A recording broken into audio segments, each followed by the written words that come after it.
الحمد لله وكفى وسلام على عباد الذين اصطفى ما بعد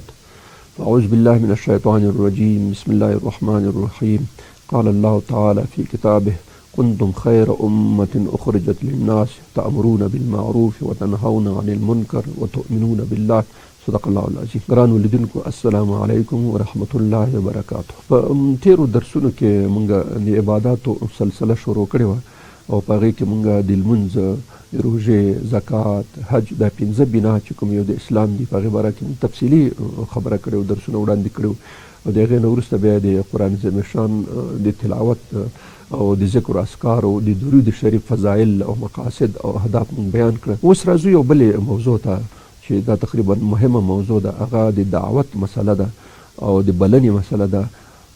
دې کې انشاءالله لږ تفصیلي کېدای شي 3-4-5 درسونه په دې باره کې وړاندې کړو چې موږ او تاسو د دعوت په دې فضایلو، د هغې په اصولو، د هغې په هغه باندې پوه شو چې دا دعوت څومره ډېر مهم دی. او کوم آیات چې ما ولوستلو د قرآن عظیم شان چې کنتم خیر امة، تاسو په ټول امتونو کې بهتر امت یاستئ، چې دې په خاطر تاسو راغلي را پیدا شوي دي، دې په خاطر الله پاک جوړ کړي چې تاسو څه وکړئ، امرونه بالمعروف، تاسو خلکو ته امر وکړئ په معروف باندې او د بدې نه منې کوئ او خپل هم ایمان راوړئ. نو د دې امت د بهترتوب او د خیرتوب او د وسطیت یو غټ کمال او خوبي دا دی، یو غټ صفت دا دی چې دا امر بالمعروف نهي عن المنکر کوي. نو دا دعوت چې کوم یو دی دا یو د هغه شیان نه دی چې د دې امت بهتري په هغې کې هغه شوې ده. یو خبره پکې دا شوه. نو د دې په خاطر چې دا موضوع له ښه روښانه شي لږ په دې باندې تفصیلي خبره کوو چې دا دعوت تعریف چې دعوت اصلا څه دی. دعوت ویل کېږي بلنې ته او د بل چا رابللو ته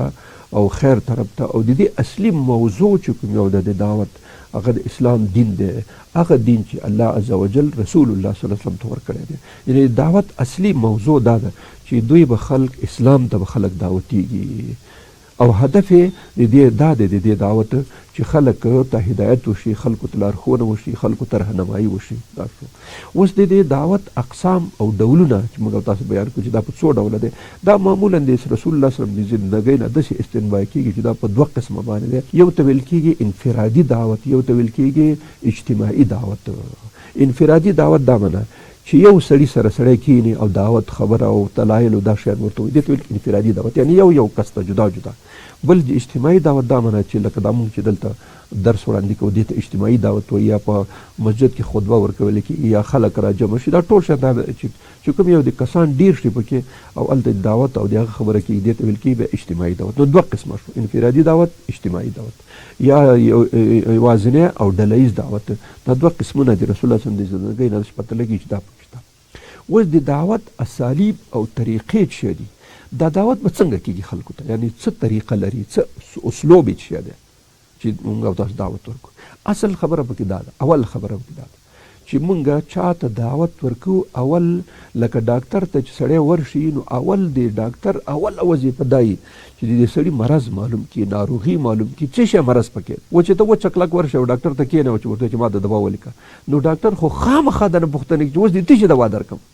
ډاکټر خامخا پوښتنه کوي ته ورشه ما ته دوا راکړه، څه شي دوا درکړم، په سر دې درد دی، په غوږ دې درد دی، په سترګه دې درد دی، په غاښ دې درد دی، په ګېډه دې درد دی، په لاس دې درد دی، په پښه دې درد دی، ظاهري درد دی، پټ درد دی، داخل کې دی، بل ځای کې دی، که خیال لاشه عکس وباسه، لابراتوري معاینه وکړه، فرضاً الټراساوند وکړه، دا وکړه، دا ټول شیان وګوري تر څو پورې تشخیص د مرض وشي. دا کار داعي عینا ډاکټر دی. ګوره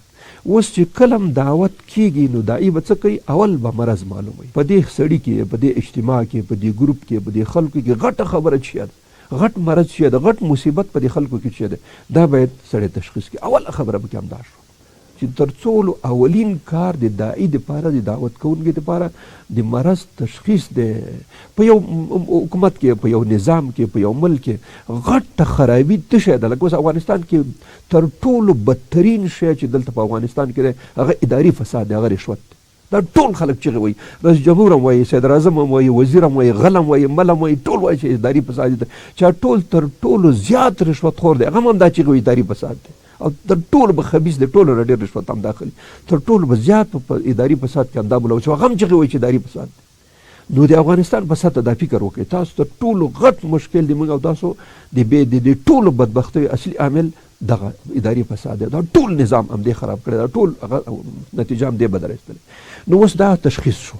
چې دلته اداري فساد شته. دې اداري فساد د ختمولو دپاره خو طریقې شته که نه، دې ته ویل کېږي دعوت اسالیب،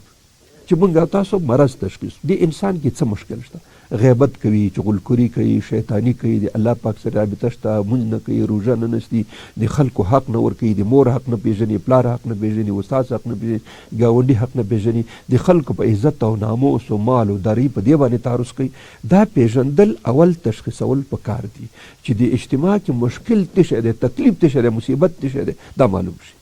او چې کله معلوم شو د دې معلومېدو نه بعد د دې تداوي علاج شروع کول. اوس ډاکټر ته ورغلی، ډاکټر دا تشخیص کوي دا سړی ریزش دی، خو تقدیر درته ریزش دوا درکوي، دوا په خوا کې درته یو څه نوره وایي، لږ چای ډېر څښه، لږ مایعات ډېر استعمالوه، دا کوه دا کوه. دغسې هر مرض دپاره زړه مرض لري، ښه دا دوا درکوي، دا به کوي، دې سره به خوا کې سپور کوي، ګوره غوړي به ډېر نه خورې، دا به نه خورې، دا به نه کوي، دا به نه کوي، دا ټول شیان درته وایي. هر مرض کې همداسې دی. نو ډاکټر چې کله تشخیص وکړي، د هغې نه وروسته تداوي شروع کړي، د تداوي نه وروسته انشاءالله دا مرض دا بیماري ښه کړي. اوس دا چې دی دا ډاکټر دی، ما ویلې چې اوس ډاکټر دی، نو اول خبره دا ده چې دا تشخیص کړي په مختلفو طریقو باندې، لکه چې لابراتوري معاینې دي، پلانکی ده چې ډاکټر کوي. دیم باید دا تشخیص کړي چې دلته اصلي مرض او بیماري څه ده. چې کله تشخیص کړي بیا د هغې دپاره طریقې شته. ښه دا اداري فساد به څنګه ورکېږي، دا رشوت به څنګه ورکېږي، دا غلا به څنګه ورکېږي، دا رهزني به څنګه ورکېږي، دا غصب به څنګه ورکېږي، دا د خلکو حیا او ناموس عزت ته بد کتل به څنګه لرې کېږي، دا لمانځه باندې به خلک څنګه راځي، خلک به څنګه ښه اخلاقو خاوند شي، خلک به څنګه د خلکو حقوق ادا کړي. دې ته اوس ته طریقې شته دی هر یو دپاره چې په دې طریقه باندې عمل شي. دې ته ویل کېږي دعوت طریقې او اسلوب چې په دې طریقه وشي. اول خبره پکې دا شوله چې بس مرض تشخیصول او د هغې نه وروسته د هغې مرض علاج او تداوي کول شروع کول، دا اوس یو اسلوب شو، یو طریقه شو. دویم دا د شکوکو او د شبهاتو لرې کول. اوس دا کوم خلک چې تا مرض تشخیص کوي، دی مریضي ده، اوس تداوي دې دلته څه شکونه او شبهې پیدا کېږي. اوس د ډاکټر سره هم کله شک پیدا شي، د سړي سره هم شک پیدا شي. ډاکټر باید د مریض شکونه لرې کړي. کله چې ډاکټر ته سړی لاړ شي چې هغه دوا نشته کېدی، کله کله پکې راوړي چې دا به څنګه دا به څنګه نه، دلته داعي ته پکار دا دی چې د دې سړي چې دا چا باندې څوک دعوتوي، د څومره شکونه چې په ذهن فکر کې خلکو شیطان او دا ورته کړي، دا ټول شکونه یو جواب کړي او تسلی بخش جواب کړي. داسې نه چې به دروغ ورته تسلیګانې ورکړي، دا سم صحیح خبره ورته وکړي. بس دویمه خبره دا شوه چې د شکونو او د شبهاتو ختمول پکار دي، دا کوم یو د دعوت په سلسله کې منځته راځي. دریمه خبره دا ده چې دې سره خوا کې ترغیب او تشویق ده. لکه موږ دلته درسونه وړاندو، روژه چې ونیسي دونه ثواب لري، د دنیا ګټې دا ده، د آخرت ګټې دا ده، د صحت ګټې دا ده، او چې زکات ورکړي دا ګټې دي، سړی درنه خوشحاله کېږي، الله درنه خوشحاله کېږي، تا زړه مطمئن کېږي، چې حج ته لاړ شي دا کېږي، چې د قرآن عظیم شان تلاوت کې دومره ثواب دی، چې فرض ذکر وکړي دومره ثواب دی، چې درود شریف وایي دومره ثواب دی. دا دې ته ویل کېږي ترغیب او تشویق، خلک ترغیبول. چې کله په دې دین کې موږ او تاسو که خیال وي چې هر عمل قرآن عظیم شان احادیثو کې راغلی، هلته فواید او مقاصد بیان شوي دي، دا کار په دې خاطر کول پکار دي. اوس موږ او تاسو په دنیا کې دا سبق او مکتب د څه دپاره وایو؟ که موږ او تاسو هېڅ مقصد نه لرو، نو والله که هېچا باندې سبق ووایه، خو هر سړی وایي دا سبق په دې خاطر وایم، یو خو به مې خلک عزت کوي، قدر به مې کوي، ما ته به خپله لاره معلومه وي. دا د علم خپله یو بلکل روښنایي او څراغ غوندې دی چې چا سره علم وي، بلکل لکه چې برق ورسره وي، همیشه لارې ګوري، خطر او ضیا په ځای معلومولی شي. بل دا دی چې زه به آینده کې یو پیسې، تنخواه، چوکۍ، مقام، دا شیان به راکول کېږي. آخرت کې هم کیدای شي که داسې فایدهمند علم وي، آخرت کې هم ګټه شته. نو دغه اهداف او مقصد شو. که دا شیان پکې نه وي، نو څوک څه کوي؟ یو سړی وایي زه واده کوم، دا واده څه دپاره خو واده خو مقاصد او اهداف لري. دې په خاطر اولاد مې وشي، اولاد به زه بیا زوړ م، سپین ږیره به د اولاد به ما د لاسه نه شي، ما سره به دا کوي، دا به کوي. دا اولاد چې څه اوس دا ګټې لري، طبیعي خبره دا ده. او دا واده ولې کوم چې آینده کې دا زنانه او دا زه یو ځای مشترک سره لکه یو وجود په شان باندې، زه به دې په غم کې شریک وم، دا به ما په غم کې شریک وي، مشکلات تکلیف که راځي دواړه به یو ځای برداشت کوو. کله چې سړی یوازې بیا ډېرو شیانو نه ورخطا وي، تکلیف ورته وي، چې بل څوک یو ورسره ملګری شي، بیا ورسره تسلي او هغه راځي. قرآن عظیم شان کې راځي دا ښځه دې په خاطر پکار ده لیسکنو الیها، چې تاسو هغې ته څه شئ، ور ډاډه شئ، یو ځای شئ، ورسره اطمینان حاصل کړئ او ډاډ حاصل کړئ. ځکه یو ځای باندې د یو لال دوه پچې پښې دي، نو خو کله خو داسې نو دغه مقاصد په دې ټولو شیانو د دنیا کې شته. نو ځکه ترغیب و تشویق او هڅونه دا د دعوت یو جز دی، اسالیب دی چې ته کله خلکو ته دعوت ورکې نو د هغې کوم شي ته چې ته دعوتوې د هغې په باره کې به ته ورته شکونه لرې کړې، شبهات به ورته لرې کړې او د هغې نه وروسته به ته تشویق و ترغیب کړې. دا خبره ځکه درته کوم تل لمونځ وکړه چې الله پاک دغه شیان ثوابونه په دنیا او آخرت کې درکړي. دا پلانکې کار زه کوه، دا پلانکې کار زه کوه، چې دا کار وشو بس خبره خلاص شوه. څلورمه خبره دا ده چې تعلیم او د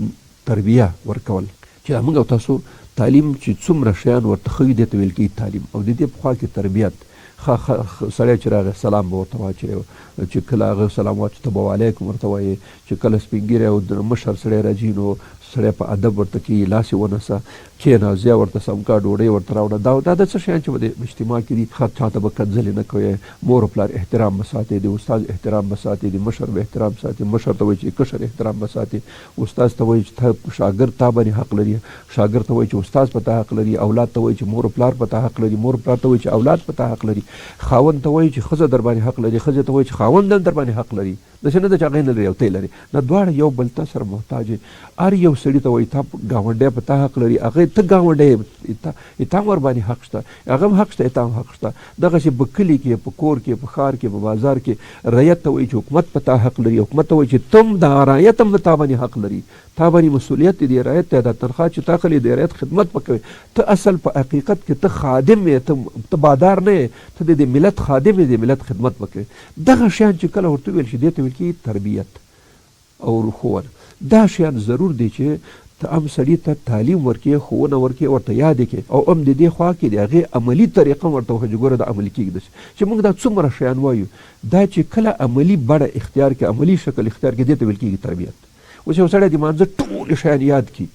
نو چې کله په لمانځه باندې سړی ودرېدو، په عملي طریقه باندې سړي لمونځ وکړي، نو دا تربیت شو. هغه تعلیم شو او د تربیت شو. یو سړي د په کور کې د زندګۍ طریقه یاد کړه، نو بیا عملي کې د مور احترام، د پلار احترام، د مشر ورور احترام، د ګاونډي احترام، د کلي والا، د خپل استاد، د خپل حکومت، د خپل نظام، د ټولو شیانو چې کله موږ تاسو څه یاد کړو بیا چې عملي کړو، دې ته ویل کېږي تربیت. نو دا د دعوت اسالیب، د دعوت طریقې شو چې په دې طریقه بیا موږ تاسو. اوس درېیمه مسله پکې دا ده چې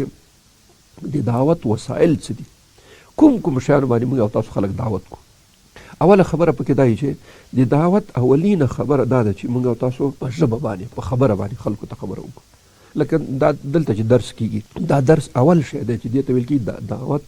لساني یا قولي. په ژبه اوس زه خبرې کوم، نه چاته پیسې ورکوو، نه چاته مقام ورکوو، دې ته ویل کېږي د یو دعوت د اصولو نه دا دی سړی په خپله خوله، په خپله ژبه، په قول باندې خلکو ته دا شیان بیان کړي. لکه موږ د لمانځه، روژې، زکات، حج، تلاوت، ذکر، اذکار، دا ټول فضایل، خوبیان، آداب هم بیان کړل. نو طبیعي خبره دا ده چې خلک یې واوري، په دې باندې عمل کوي. نو د یو د وسایلو د دعوت نه دا دی چې په خوله باندې سړی دا وکړي. دویم شی چې دی خطبه ورکول، لکه د جمعې په ورځ باندې سړی خلک یا عام ځای کې یو ځای کې مجلس وي، سیمینار وي، بل شی، یو سړی لاړ شي په هغې ځای کې مسله ښه واضح او تشریح کړي، دې ته ویل کېږي خطبه. دا دویم وسیله ده دعوت. دریم درسونه ورکول، لکه دا درس یا په مکتب کې یا په پوهنتون کې یا په بل ځای کې د درس یو عنوان ولیکل شي، په دې عنوان کې اوس موږ خبره کوو، بس دې ته ویل کېږي د درس ورکول، خلکو د درسونه ورکول، خلک په سن کې کېنول، خلک په هغه کې کېنول. دا دریم شی د وسیله ده. څلورم محاضره. محاضره دا معنی چې یو خاصه موضوع تعین شي، یو سړي ته وظیفه ورکړل شي چې ته به دغه موضوع کې ته خبرې وکړه، نو هغه سړی راځي، بیا خلک هلته کښېني په حال کې، بس سړی په تخته باندې عنوان ولیکي، دا عنوان شو. د هغې نه وروسته په هغې باره کې د څومره مواد راټول کړي د دلایلو سره، دا ښه ترتیب سره په ښه طریقه باندې خلک ځان سره څوک یاداشت کوي، څوک ټایپ کوي، څوک ریکارډ کوي، دا ټول شیان سره دې ته ویل کېږي محاضره کول.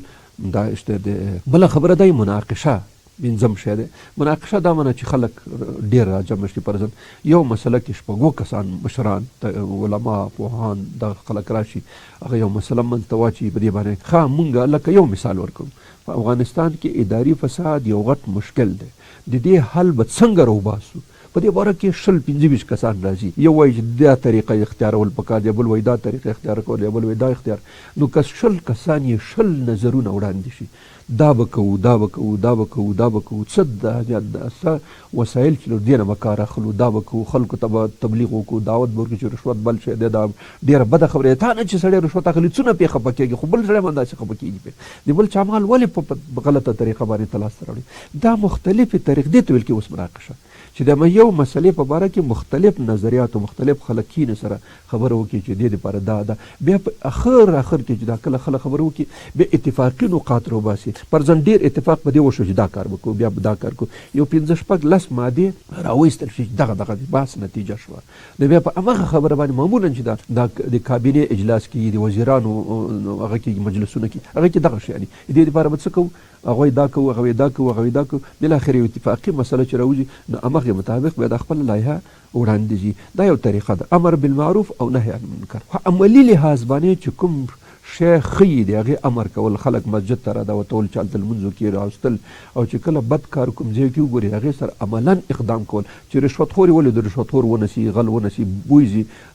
بندي کړي ویې ټکوي تاوان ترې نه واخلي سزا ورکړي سزا ورکړي نصیحت ورته وکړي اول یو ځل نصیحت باندې هغه کې پوه کړي د هغې نه وروسته دا ټول شیان به د امر بالمعروف نهي عن المنکر راځي کتابونه او رسایل مجلې دا شیان لیکل کتابونه لیکل رسالې لیکل مجلې لیکل دا ټول شیان په دې باندې کې خپرونې کول میاشت په میاشت هفته کال کې دا مختلف وسیلې دي عملي دعوت ورکول خپل ځان دروغ بد کار دی خپله دروغ نه وایم رشوت بد کار دی رشوت نه خورم سود بد کار دی نه کوم د چا حیا او ناموس ته بد نه ګورم دا عملي لحاظ باندې چې کوم شیان موږ وایو موږ چې لمونځ ښه شی دی روژه ښه شی دی خپله یې ونیسه عملي خلکو ته وښیه دې ته عملي دعوت ویل کېږي چې په عمل کې سړی خلکو ته صحابه کرامو همدغه خبره وه او د انبیا علیه السلام انبیا علیه السلام به چې کومه خبره کوله موږ مخکې ویلو د انبیا علیه السلام یو صفت دا و چې قول عمل به یو د ټول انبیا علیه السلامو لازمي صفت دا و چې قول عمل یو شانته و چې څه په خوله ویلې هغې په عمل کې کول نو چې کله ځکه خو د خلکو د هغوی خبره منله ځکه خو د هغوی خلکو په شاوخوا راټولل او صحابه کرام به چې کوم منطقې ته لاړل چې خلکو به ولیدل نو هغې باندې به ایمان راوړل دا خلک دومره ښه خلک دي نه رشوت خوري نه غلا کوي نه غیبت کوي نه د چا حقوق به ایمالوي دا د څونه ښه صفات دي د انسان خو طبعا هغه صفات خوښېږي نو دا شی بیا کول نو دې ته ویل کېږي عملي دعوت او بر حسن خلق غوره اخلاق اختیارول چا ته کنځلې نه کول چا د بد رد نه ویل د چا غیبت نه کول د چا شیطاني یو بل ته نه وړل د چا سره حسد نه کول کینه نه کول د هغه په خفګان باندې خفه کېدل د هغه په خوشحالۍ باندې خوشحالېدل دې ته ویل کېږي حسن اخلاق دا شیان اوس په دعوت کې ضرور دی چې ته خلکو ته کنځلې کوې خلکو ته بد وایې خلکو ته رد وایې خلک به څپوړه وایي خلک تخته د خلکو حقوق وړي د خلکو په جیبونو لاسونه باندې نو ستا خبره څه چې د کلي نه مې پسې وشړي نو ځکه دا ضرور دی چې سړی د اخلاق سم کی سړی د خپل خلق سم کی سړی د خلکو داسې ځان معرفي کړي چې بالکل زه ستاسو یو بهترین دوست یم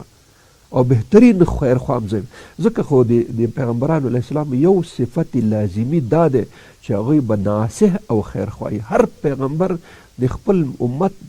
بدي هېڅ نه غواړي بلکې خیر غواړي انی لکم ناصح امین هر پیغمبر دا خبره خپل امت ته کړې چې ګوره زه ستاسو خیر خواه یم زه ستاسو خیر غواړم او رسول الله صلی ته چې الله پاک وایي چې لعلک باخع نفسک ته به خپل دا ځان مړ کې په دې غم کې چې دا خلک ولې ایمان نه راوړي یعنې دومره زیات په د غمخورو دومره زیات ناصحو دومره زیات خیرخواهو چې حتی د خلکو په خفګان باندې خفه کېدو نو ځکه دا یو جز د دعوت نه دا دی چې هغه څوک چې داعي او دعوت ورکوي هغه به ناصح وي هغه به خیرخواه وي هغه به بدخوانه وي د خلکو بدي به نه غواړي د اصل اخلاق به بالکل یو نمونه غوندې وګرځوي او بل دغه دا دی چې په قول عمل ځان ته یو شانته کي او بیا په دې طریقه باندې خلکو ته بیا چې څه په خوله وایي هغه په عمل کې پیاده کي دا خپله بالکل د دې یو طریقه عمل او قول دا دواړه یو شانته کول او بیا خلکو ته په دې طریقه باندې دا هم یو د دعوت د هغه نه دی د وسایلو نه دی چې په دې طریقه سړی چاته هغه ورکړي خبره او عمل یو شانتي نو بیا انشاءالله اسانه دا کېږي اوس راځو بلې خبرې ته چې د دعوت ضرورت څه دی چې ویل موږ ورته چې د دعوت په قرآن عظیم شان کې بار بار بار تکرار ده ولتکم منکم امة يدعون الى الخير ويأمرون بالمعروف وينهون عن المنکر واولئک هم المفلحون وایي چې په تاسو کې د یو ډله یو ګروپ یو اجتماع یو هغه موجوده وي چې هغه د همیشه خلکو ته په خیر امر کوي امر بالمعروف دې کوي نهی عن المنکر او همدغه کسان چې دا کامیاب دي اوس د کامیابۍ خبره وښودله چې کامیاب سړی دغه دی، نو دې ته اوس ضرورت څه دی؟ دا ولې دا کار کېږي چې الله پاک وایي چې کنتم خیر امت، تاسو بهتر امت یاستئ ځکه چې دا کار کوئ. نو اوس د دې خبرې ته راځو چې دا ضرورت او اهمیت دی د دعوت څه دی، ولې دا کار کېږي، ولې الله پاک په خپل کتاب کې په خپل هغه کې دې ته داسې جدي خبره نیولې چې بنیاد او اساس د دین چې کوم یو دی دا دغه شی دی. بلکې یو خبره عمومي ټول انبیا علیه السلام 1,40,000 انبیا علیه السلام صرف د همدې خبرې دپاره رالیږلي چې خلکو د دین دعوت ورکړي. تر ټولو بهترین انسانان، تر ټولو صادق ترین انسانان، تر ټولو امین ترین انسانان، تر ټولو بااخلاق ترین انسانان او تر ټولو عالمان انسانان او تر ټولو خيار المخيرین بهترین انسانان الله پاک د دې نبوت لپاره انتخاب کړه. د څه لپاره؟ چې دعوت ورکړي خلکو ته. اوس دا دومره غټه مسله ده. الله پاک تر ټولو بهترین صادق ترین امان ترین خطرین خلک انتخاب کړه او راوړاندې کړه دې میدان ته چې په دې میدان کې به تاسو کار کوئ چې چا در باندې ذره قدر شک نه وي، ذره قدر هغه در باندې تاسو دې میدان ته وړاندې. اوس تاسو فکر کوئ چې الله پاک دومره بهترین انسانان د دې کار لپاره مقرر کړي رالیږلي دي او د هغوی تر شا خپل قوت او هغه ودرولی دی، نو دا څه عادي خبره خو نه ده. دغې ته اوس د ضرورت اهمیت د دې خبرې څه؟ اول خبره دا ده چې د انسان خپل د وجود نامادي وجود چې کوم یو دی دا خواهشات نفسانی، مال خوښوي، دارایی خوښوي، منصب خوښوي، اولاد خوښوي او بګد چې دا څونه په دنیا کې دا ټول شی د انسان دا مادي وجود معمولا خوښوي. خوراک دی ښیي، څښاک دی ښیي، موټر دی ولري، بګنه دی ولري، پیسې دی ولري، غدره زغب دی ولري، باډي ګاډان دی مخکې ورسره یې شاته دی ورسره یو موټر دی ورسره او کیسه دره زغب دا د هر چا خوښېږي. بس دا شیان چې دا د انسان نفساني خواهشات دي. دغه نفسانی خواهشاتو سره خوا کې شیطان ابلیس دا هڅوي، دا تشویقوي، دا وکړه دا وکړه، داسې لارې چارې داسې شیان چې دا شیان همداسې وړاندې ویسي دا کاري. نو د انسان نفس خپله یو او د دې په خوا کې شیطان دا دواړه هڅول کوي دغې طرف ته، مادي طرف ته او بېلارۍ ته او ګمراهۍ طرف ته. اوس د انسان او انسان نفس او انسان دا شیطان دواړه ملګري شوي دي چې د انسان په دا بله لار بوځي، سرچپی بوځي. نو د دې دپاره الله عز وجل ځینې انسانانو ته دا وظیفه ورکړه چې ګوره ستاسو وظیفه دا ده دغه انسان چې دا کوم شیطان خپل نفس په بدۍ روان کړی دی تاسو دا بیرته نیکۍ ته راتاو کوئ. د انبیا علیه السلام او د اولیاء کرامو دغه وظیفه ده. نو یو اهمیت هغه دا شو، هغه انسانان چې نفس او شیطانی ګمراه کوي، بدلاري کوي، بېلاري کوي، کندې ته غورځوي، دوزخ ته غورځوي، بدنامۍ او هغه ته رسوي، هغه سړی بیرته د دې نه چې کي دا په دې سمه لار روان کړي، صراط مستقیم باندې د دوزخ نه راوګرځي کوم طرف ته؟ د جنت لارې ته.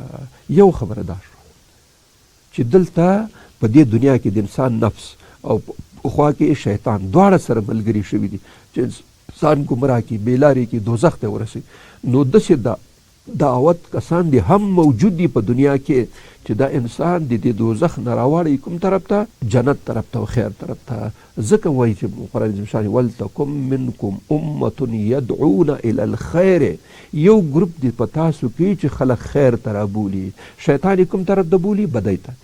دا ای به څه کوي؟ د خیر طرف ته راولي. کنتم خیر امت اخرجت للناس تأمرون بالمعروف، تاسو دې دپاره راستل شوي چې دا خلک دې طرف ته راتاو کوي. نو دا یو اهمیت او ضرورت شو. په دې ځای کې موږ د دعوت د دین د اصل چې دا دین په کوم بنیاد باندې ولاړ دی او دا دین په کوم بنیاد باندې مخ په وړاندې باندې ځي هغې ته ویل کېږي دعوت او بلنه. نو په دې باره کې موږ مختصر شانتې خبره وکړه چې دعوت اصلي هدف او مقصد چې کوم یو د موضوع دا ده چې د اسلام دین ته خلک رابلل او د خلکو رهنمایي کول. دا موږ ویل چې دا په دوه قسمه دی، یو انفرادي او یو اجتماعي دی، یعنی یو کس سره کېنستل او جدا. بیا د دې ځان ته طریقې او اسالیب دي چې اول مرض تشخیص شي، دا انسان کې څه مشکل دی، په دې اجتماع کې څه مشکل دی، په دې ګروپ کې څه مشکل دی، په دې قوم کې څه مشکل دی، هغه تشخیص شي او د هغې نه وروسته د هغې علاج او طریقه شي. بیا چې څه شبهات او شکوک په دې لاره کې موجود دي هغه دې ټول لرې شي، ترغیب او تشویق هڅول دې وشي چې کوم شی دا پیدې لري. او دې سره خوا کې تعلیم او تربیت په ذهني لحاظ فکري لحاظ هم یو څه وړاندې کول او بیا عملي میدان کې هغه کول. اول د دعوت وسایل دي، فرضاً تبلیغ و دعوت دی، خطبه ورکول دي، درس ورکول دي، محاضره ورکول دي، مناقشه کول دي، عملي طور امر بالمعروف نهي عن المنکر، کتابونه، رسالې، مجلې لیکل، په ټلویزیون کې، په رادیو کې، په مختلفو ځایونو کې دا شیان هغه کول، دعوت ورکول، اخلاق اصلاح کول، دا ټول شیان چې کوم دي ته ویل کېږي د دعوت وسایل چې په دې طریقو باندې سړی مخ په وړاندې مختلف طریقې، چا به یو کار کوي، چا بل کار کوي، هر سړی په خپل میدان کې هغه لري. نو الله په عز وجل دې موږ او تاسو ته توفیق راکړي چې په دې باندې ځان پوه کړو، په دې اصول او اسالیب باندې، او بیا وروسته دا عملي میدان کې موږ او تاسو مخ په وړاندې بوځو، او تر څو موږ خپل هم اصلاح شو او دا زموږ اجتماع چې کوم یو دا اجتماع دې موږ او تاسو اصلاح شي، چې په نتیجه کې به یو اصلاح، یو امن او یو قرارۍ، یو اجتماع به موږ او تاسو ټولنه ولاسته راشي. واخر دعوانا ان الحمد لله رب العالمین.